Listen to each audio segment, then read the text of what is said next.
സിദ്ദിഖ് പറഞ്ഞ എന്താ നമുക്കൊന്നും എന്ത് ലിബർട്ടി റെഗുലേറ്റഡ് ഫ്രീഡം ആണെന്നൊക്കെ. എന്നിട്ട് ഒരാഴ്ച കഴിഞ്ഞപ്പോ നോക്കിയപ്പോ മേജർ രവിയും സിദ്ദിഖും ഒക്കെ മുട്ടൻ കേസിൽ പ്രതി, ഫ്രീഡവും ഒക്കെ പറഞ്ഞുകൊണ്ട് വന്ന ആളുകളെ കാണാൻ പോലും ഇല്ല. പിന്നെ വെളിച്ചം കണ്ടിട്ടില്ല ഇമ്മാനാരും. എല്ലാവരും ഇപ്പൊ ഒരു കമന്റ് വരുക, ചെകുത്താന്റെ ശാപമാ, ചെകുത്താൻ എന്തോ കൂടോത്രം ചെയ്തേക്കുക. ചിലര് മമ്മിയൊക്കെ വിളിച്ച് വെച്ചേക്കും, നിങ്ങൾ ഏത് പള്ളിയിലാണ് പ്രാർത്ഥിച്ചത്? അതുകൊണ്ടൊന്നും അല്ലത്. ഇവർക്ക് ഇനി സ്വസ്ഥത കിട്ടാതെ പോകുന്നതിന്റെ ഒറ്റ കാരണം അതേ ഉള്ളൂ. ആ മരിച്ചവരോടും ആ മരിക്കാൻ കിടന്നവരോടും ചെയ്തൊരു അനീതിയുണ്ട്.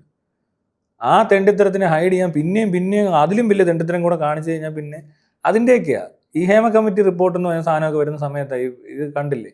അത് ആ പെണ്ണുങ്ങളുടെയൊക്കെ ശാപം, അല്ലാതെ ഞാനല്ല. മനസ്സിലായില്ലേ? അത്രയും പേരെ ഇവർ ഉപദ്രവിച്ചിട്ടുണ്ടാവും. അതിൻ്റെ ഒന്നും ഇവർ അനുഭവിക്കാതിരിക്കുമോ? എങ്ങനെയൊക്കെ കറങ്ങി തിരിഞ്ഞ് വരത്തില്ലേ? കർമ്മ കർമ്മയിലൊന്നും എനിക്ക് വിശ്വാസമൊന്നുമില്ല. പക്ഷെ എന്നാലും ആളുകളൊക്കെ ജീവിച്ചിരിക്കുകയാണെങ്കിൽ ചിലപ്പോൾ ആരെങ്കിലുമൊക്കെ എപ്പോഴെങ്കിലൊക്കെ പറഞ്ഞൊക്കെ ഈ നാണങ്ങൾ